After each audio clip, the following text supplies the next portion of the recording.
بطور وکیل، شبلی صاحب بطور ملزم. تو یہ وکیلوں، ملزموں اور سیاستدانوں کا ایک اجتماع تھا جو ریاست منعقد کرتی ہے ہر چند دن بعد اڈیالہ جیل میں. تو وہاں جو گفتگو ہوئی میں آپ کے سامنے رکھنا چاہتا ہوں.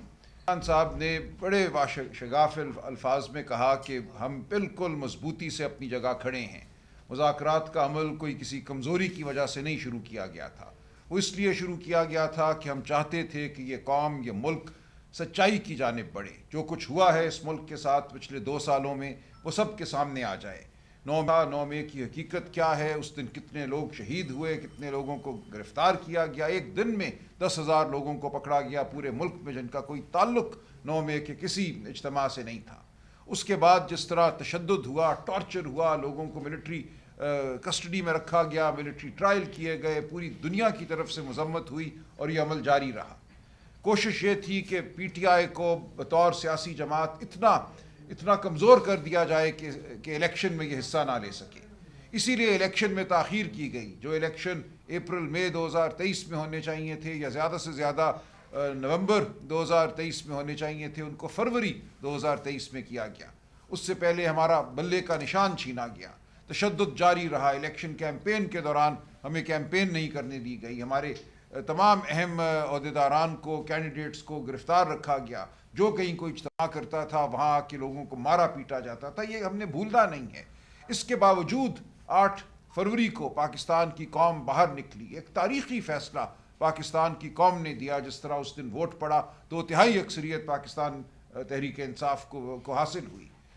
تمام سیٹیں ہم نے لاہور شہر میں جیتی، تمام سیٹیں ہم نے کراچی شہر میں جیتی. ایسا نہیں ہے کہ صرف خیبر پختونخوا میں ہم نے الیکشن جیتا. پورا ملک یک زبان ہو کر ہمارے ساتھ کھڑا ہوا اس دن. لیکن اس رات جو کیا گیا، جو شرمناک ڈاکہ ڈالا گیا، وہ بھی ہمارے سامنے ہے. ہم نے عدالتوں کا رخ کیا تو عدالتوں کو بدل دیا گیا. یہ کہا گیا کہ اب ریٹائرڈ جج الیکشن کمیشن کے چنے ہوئے وہ الیکشن کی اپیلیں سنیں گے، اور وہ ٹرائیبیونل جس طرح کام کر رہے ہیں وہ بھی چند دنوں میں آپ کے سامنے آ جائے گا. آج مجھے ایک ساتھی نے بتایا کہ ایک ٹرائیبیونل نے 32 مقدمے جو اس کو دیے گئے تھے، اس میں سے 28 مقدمے صرف اس بنیاد پر خارج کیے ہیں کہ اوتھ کمشنر کا دستخط ٹھیک نہیں ہے یا مہر جو ہے وہ مدھم ہے. 28 مقدمے 32 میں سے اس بنیاد پر خارج ہو چکے ہیں. تو کوئی ارادہ نہیں ہے اس نظام کا سچ کو جاننے کا، یہ جاننے کا کہ اس دن جو ہوا پاکستان کی قوم جانتی ہے. یہ خود فریبی ہے. اپنے آپ کو یہ نظام فریب دے رہا ہے یہ سمجھ کے کہ لوگ نہیں جانتے یا لوگوں کو ہم پتہ نہیں چلنے دیں گے کہ ہو کیا اس دن اور اس کے بعد سے کیا ہوتا چلا جا رہا ہے.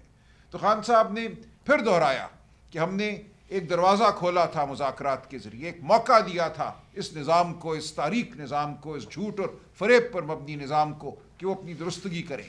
لیکن ہمارا مذاق اڑایا گیا.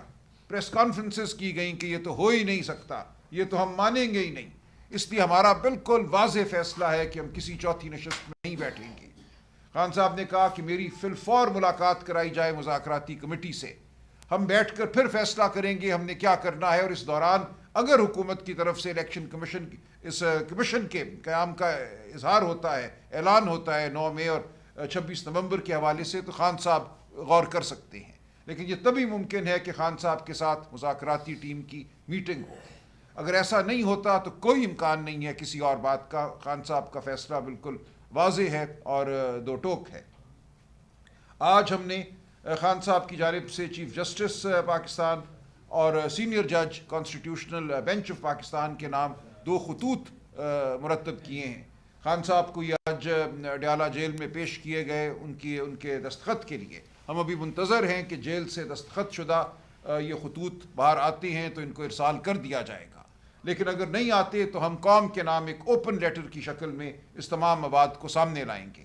یہ خط جو خان صاحب نے لکھا ہے ان کی تحریر پہ، ان کی ہدایت پہ جو تحریر ہوا ہے، اس میں یہ تمام معاملات بیان کر دیے گئے ہیں. اس میں یہ لکھ دیا گیا ہے تصویروں کے ساتھ، ثبوتوں کے ساتھ کہ 26 نومبر کو گولی چلی. کون کہتا ہے گولی نہیں چلی؟ یہ تمام تصویریں جو ہیں تمام دنیا کے سامنے آئیں گی. گولیوں کے نشان سامنے آئیں گے، پھٹی ہوئی جلد سامنے آئے گی، شہداء کو قبروں میں اتارا جا رہا ہے وہ سامنے آئے گا. یہ تمام مواد جو ہے اب پوری دنیا کے سامنے ہم رکھیں گے. ہمیں کوئی اس مواد کو روکنے کی ضرورت نہیں ہے، کوئی تعامل نہیں ہے اس حوالے سے. تو یہ سب کچھ ہم پاکستان کی عدلیہ کے جو اعلیٰ ترین عہدیداران ہیں ان کے سامنے رکھ رہے ہیں. یہ ہم پر قرض ہے، یہ خون، ان بچوں کا ہم پہ قرض ہے جو یتیم ہو گئے، ان ماؤں کا جو رو رہی ہیں، جو پیٹ رہی ہیں، جن کے بچے اب ان کے پاس واپس نہیں آئیں گے۔ اس دن جو لوگ مضروب ہوئے، جن کو زخمی کیا گیا اور ہسپتالوں کو ہدایت کی گئی کہ ان کے ریکارڈ تلف کر دیے جائیں، وہ سب کچھ ہم قوم کے سامنے رکھیں گے اور دنیا کے سامنے رکھیں گے۔ کس طرح ہمارے لوگوں کو اغوا کیا جاتا ہے اور اغوا کرنے کے بعد کیا ان کی حالت ہوتی ہے۔ انتظار حسین پنجھوتا کا معاملہ آپ کے سامنے، اسی طرح بیسیوں معاملات اور ہیں جن کو آپ نے کور کیا ہے میڈیا میں، اور سینکڑوں ایسے ہیں جن کو آپ نے کور نہیں کیا۔ تو یہ تمام جو ہمارے اغوا شدگان ہیں، ابڈکٹیز ہیں، ان کا مقدمہ ہم قوم کے پاس لے کے جائیں گے، کیونکہ عدالتوں میں تو کچھ ہوتا نہیں۔ وہاں ہر ادارہ آ کے کہتا ہے کہ وہ شاید چلے گئے، کہیں سیر کرنے چلے گئے، شاید کسی نے دشمنی کی بنیاد پہ ان کو غائب کر دیا، جبکہ حقیقت ہم سب جانتے ہیں۔ تو یہ تمام باتیں ہم قوم کے سامنے بھی رکھیں گے، ہم پوری دنیا کے سامنے بھی رکھیں گے، اور ہم پیچھے ہٹنے والے نہیں ہیں اپنی اس جد و جہد سے۔ تو خان صاحب کا یہ پیغام آپ تک پہنچانا ضروری تھا میرے لیے۔ خان صاحب نے آج تنظیمی سطح پہ بھی کچھ فیصلے کیے ہیں۔ صوبہ خیبر پختونخوا میں وزیر اعلیٰ علی امین گنڈاپور کی درخواست پہ انہوں نے فیصلہ کیا ہے کہ علی امین صاحب چونکہ صوبے کے معاملات جو انتظامی معاملات ہیں ان میں جتے ہوئے ہیں، وہاں لا اینڈ آرڈر کی بھی ایک سچویشن ہے، کرم کا معاملہ آپ کے سامنے ہے، تو وہ بطور وزیر اعلیٰ اپنے فرائض انجام دیں گے، تندہی سے دیں گے، دے رہے ہیں۔ اور خیبر پختونخوا صوبے میں پی ٹی آئی کی جو قیادت ہے وہ جنید اکبر صاحب کریں گے بطور صدر۔ ایک یہ ان کا آج فیصلہ ہے۔ دوسرا، ہم انتظامی سطح پہ تبدیلیاں کریں گے، انتظامی سطح پہ پارٹی کو متحرک کرنے کے لیے عہدیداران بھی آئیں گے، کچھ ضلعوں میں کچھ علاقوں میں تبدیلیاں بھی ہوں گی۔ عالیہ حمزہ صاحبہ کو خان صاحب نے اہم ذمہ داری دی ہے، اس کا تعین بھی اور نوٹیفیکیشن ہم چند دنوں میں کر دیں گے۔ یہ بڑے معاملات تھے جو آپ کے سامنے رکھنا ضروری تھا، اور یہ مواد جو ہم نے پیش کیا ہے یہ میں چاہوں گا آپ سب کو مل جائے۔ ہم اس کی پی ڈی ایف بنا کر ہم اس کو ویب سائٹس پہ بھی ڈالیں گے، جہاں سے یہ ڈاؤن لوڈ آپ کر سکیں گے، اس کو وہاں جا کر دیکھ بھی سکیں گے۔ یہ جو ایک مذاق بنا دیا گیا تھا کہ گولی نہیں چلی، یہ مذاق اب کوئی نہیں آئندہ کر سکے گا۔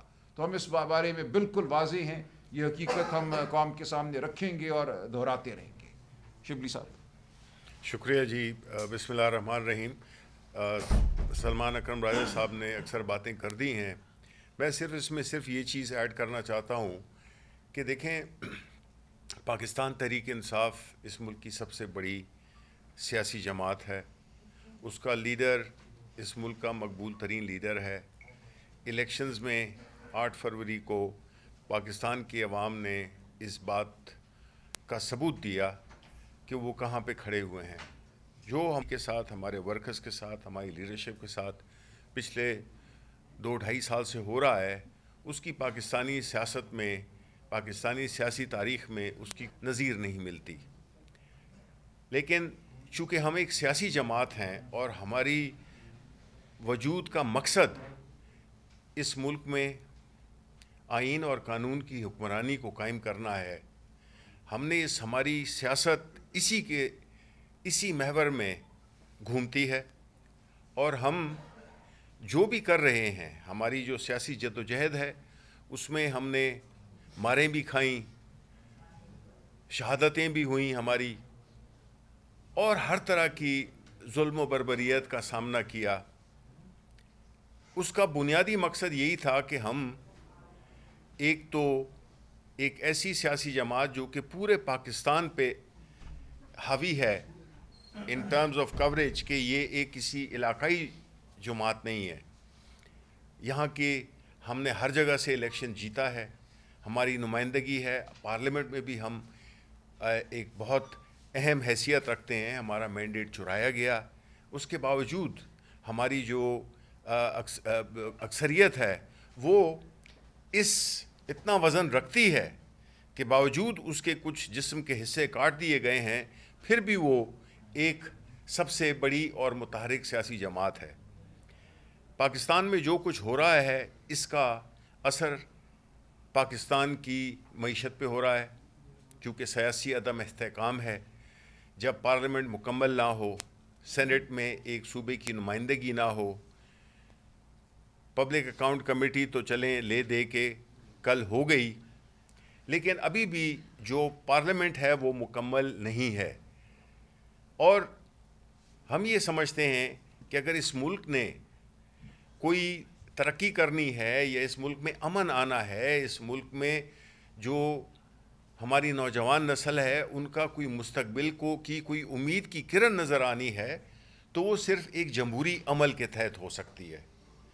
اور اس مقصد کو حاصل کرنے کے لیے باوجود اس سے کہ پھر میں کہوں گا کہ مارے ہم نے کھائیں، شہادتیں ہم نے اٹھائیں، پھر بھی خان صاحب نے کہا کہ ہمیں مذاکرات بھی کرنے چاہیے، کیوں الٹیمیٹلی مذاکرات ہی اس پوری چیز ہے اس کا حل ہے۔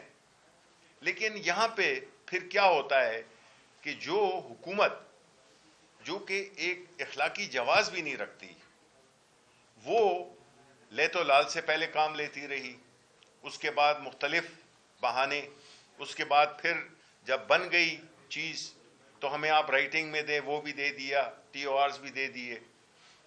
لیکن چونکہ بدنیتی تھی، بدنیتی ہے، کیونکہ ان کو معلوم ہے کہ کوئی بھی سلوشن جب ہوگا تو وہ اقتدار میں نہیں رہ سکیں گے، کیونکہ جس چیز کے پیچھے یہ سیاست کر رہے ہیں اگر اس کا وجود پاکستان کے عوام کے سامنے جب آ جائے گا، کیوں دلچسپی نہیں ہے حکومت کو کہ 9 مئی اور 26 نومبر کی حقیقت کو پاکستان کے عوام جانے۔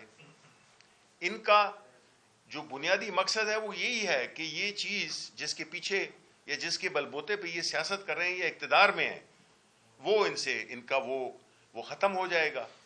تو اسی وجہ سے یہ بدنیتی کی بنیاد پر انہوں نے مذاکرات میں مختلف قسم کے بہانے کیے، بدنیتی کا مظاہرہ کیا، اور اس سے سب سے بڑھ کر کہ انہوں نے جب کمیشن بنانے میں لیت و لال سے کام لیا تو ان کی حقیقت سامنے آ گئی کہ یہ چاہتے ہی نہیں ہیں کہ یہ سچ عوام، پاکستان کے عوام کو پتہ چل سکے۔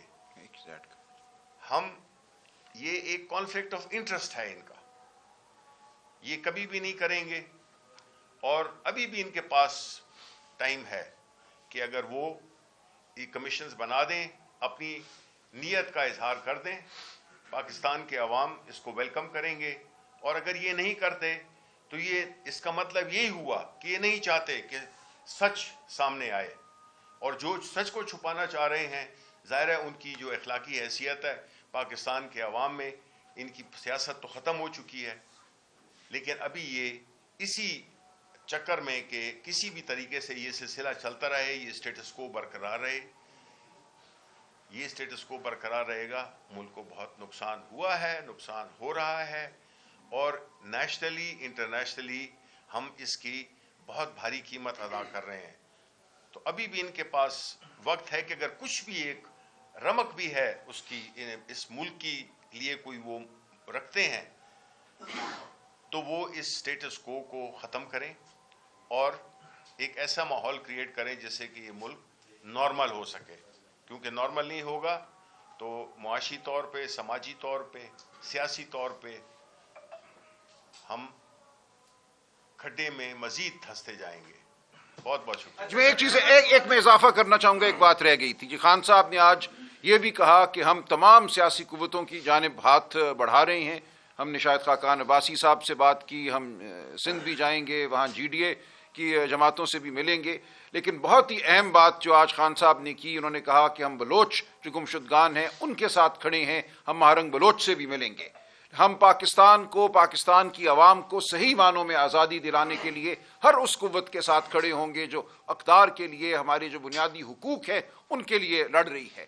اس لیے مہارنگ بلوچ ہو یا کوئی اور ہو، کوئی پختون طاقت ہو، کوئی بلوچ طاقت ہو، سندھی طاقت ہو، جہاں کئی حقوق کی پامالی ہو رہی ہے، تحریک انصاف ساتھ دے گی، اپنی آواز ان آوازوں کے ساتھ ملائے گی۔ ہم پاکستان کی وفادار ترین جماعت ہیں، ہم پاکستان کے نظریے کے ساتھ جڑے ہوئے ہیں، لیکن حقوق کی پامالی کہیں بھی ہوگی، کہیں بھی لوگوں کو اغوا کیا جائے گا تو ہم ان کے ساتھ کھڑے ہوں گے۔